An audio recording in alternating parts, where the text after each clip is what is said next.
हे दोस्तों, welcome back on J knowledge. तो आज मैंने 7th क्लास के बच्चों को करवाई एक एक्टिविटी जिसमें था कि उन्हें A4 शीट से अलग अलग साइज़ की शीट्स को देखना था। सबसे पहले हमने एक A4 शीट ली, उसकी लेंथ और ब्रेड्थ देखी और उसे हमने नोट किया। यहाँ पर हमने A0 से लेके A8 तक की शीट्स बनानी थी। तो A4 शीट्स लेंगे, उसका डबल करेंगे तो हमारे पास एक शीट आएगी जिसे हम A3 शीट बोलते हैं। तो A3 पेपर का साइज़ इतना होता है। फिर हमने उसकी लेंथ और ब्रेड्थ देखी और उसे एक टेबल में नोट किया। इस एक्टिविटी में हमने अलग अलग साइज़ेस की शीट्स बनाई और उनकी लेंथ और ब्रेड्थ को नोट किया और उनके साइज़ को कंपेयर किया। तो अब A3 का अगर हम डबल करते हैं तो हमारे पास A2 साइज़ का जो पेपर है वो बनता है। तो A2 साइज़ का पेपर इतना होता है। देखने में लगता है कि A4 से A2 छोटा होगा, लेकिन ये बड़ा होता है, अपोजिट होता है। सबसे छोटा साइज़ इनमें A8 होगा।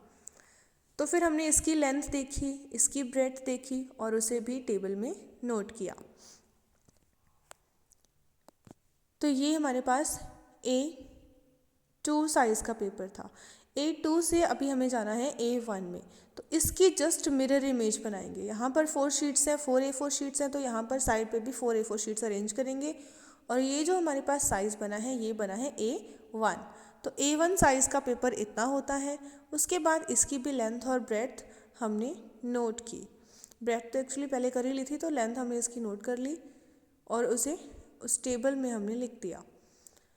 और A1 के बाद सबसे बड़ा साइज़ जो पेपर का होता है A0। तो अभी हमने A0 देखना है। A0 के लिए हम क्या करेंगे, इसकी मिरर इमेज बनाएंगे।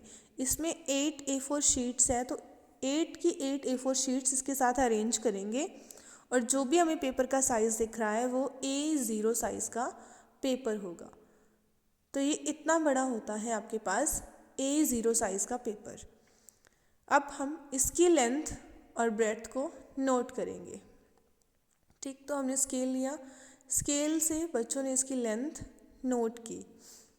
तो हम इसकी लेंथ नापेंगे।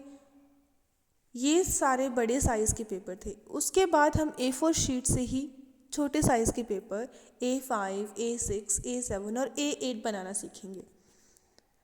तो यहाँ पर हमने A0 साइज़ की शीट थी, इसकी लेंथ नोट कर ली।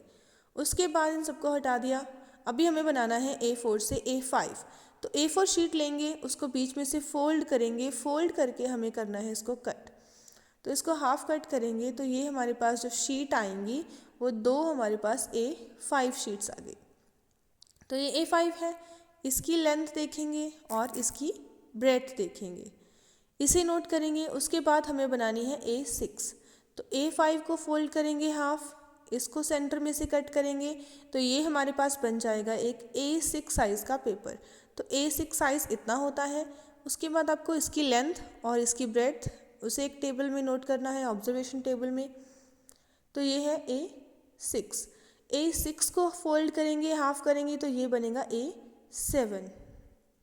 तो A7 इतना छोटे साइज़ का पेपर होता है। और फिर A7 को भी आगे हम हाफ करेंगे तो हमारे पास एक इससे भी छोटे साइज़ का पेपर आएगा जिसे हम बोलते हैं A8। तो इस तरीके से मैंने बच्चों को अलग अलग पेपर्स के अलग अलग स्टैंडर्ड साइज़ेस के बारे में समझाया। तो इस एक्टिविटी से बच्चों ने बहुत कुछ सीखा। जनरली अगर कोई पूछ लेता है कि A3 साइज़ का पेपर या A4 शीट दोनों में से कौन बड़ी होएगी, तो हमें लगता है कि शायद A4 शीट A3 से बड़ी होती है, लेकिन एक्चुअल में ऐसा नहीं है। A0 साइज़ सबसे लार्जेस्ट होता है और A8 सबसे स्मॉलेस्ट होता है। Thank you so much for watching this activity.